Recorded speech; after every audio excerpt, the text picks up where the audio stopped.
Hello and welcome to my new playthrough of Kirby Nightmare in Dreamland on the Game Boy Advance. My last playthrough was a miserable failure that I ditched, but this one won't be because I've actually beaten this game and it's extremely easy, so my terrible gaming skills will not be a problem. And here's the first state, or the first world, or whatever, Vegetable Valley.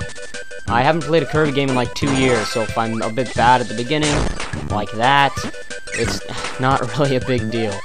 I'll get back into it. I fully remember how to get 100%, so I will be doing that in this playthrough. And once again, there's another example of what not to do in a Kirby game. Fortunately, you have to get hit 6 times in the normal mode to die, so it doesn't really matter if I get hit a million times. Well, a million times would kill me, but you know. Yeah.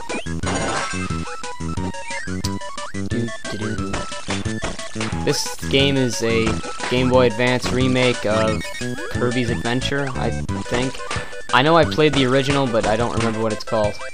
Kirby's Adventure, I do think it is, though. And it's pretty much the exact same game. Just this one has way better graphics. And you can hit A to puff yourself up with air. In the original, you had to hit up, which was kind of annoying. You can also hit up in this one, which messes me up sometimes, but that's normal. Anyway, a lot of these enemies, well, obviously you can't stick up those.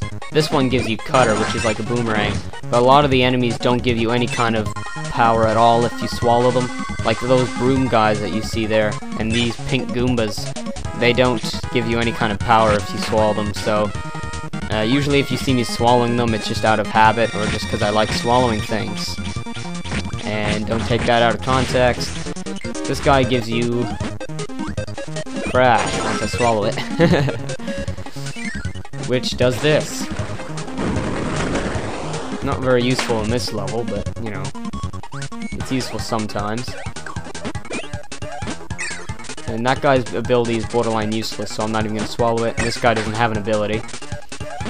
This one, Spark, is probably my favorite common ability.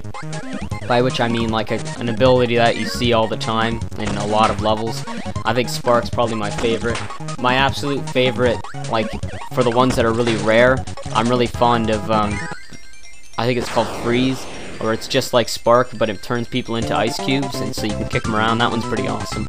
I also like the one that's, I don't remember what it's called, but it's pretty much just your inhale ability, but instead of just spitting them out straight, you can throw them at an angle.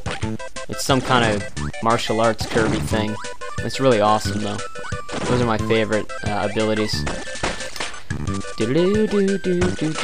The most useful, undoubtedly, is Hammer, since Hammer is used to find the vast majority of the secrets.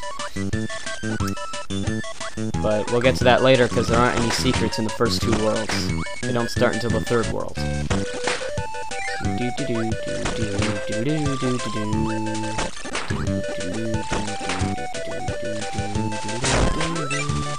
Yeah, if you get hit and your power comes out as a star in the water, you're pretty much screwed, because you can't inhale things in the water. All you can do is spit out water.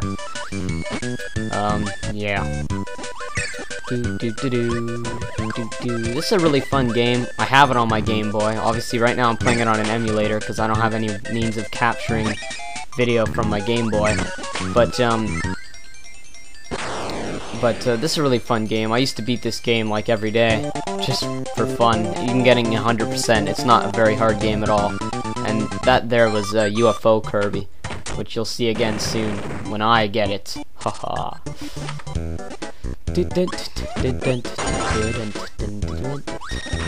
Yeah, starting too early. Anyway, this guy up here has the freeze ability I was just telling you about.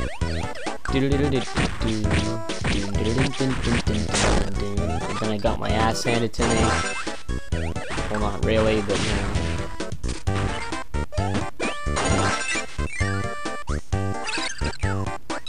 This ability is just plain awesome. It freezes everyone, and sometimes you can hit other enemies by smacking those ice cubes into other things.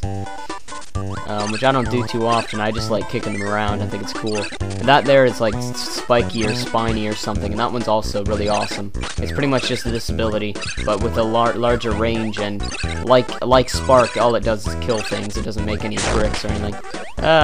Must get star. Star get. Aw. Whatever. Candy get. Right here.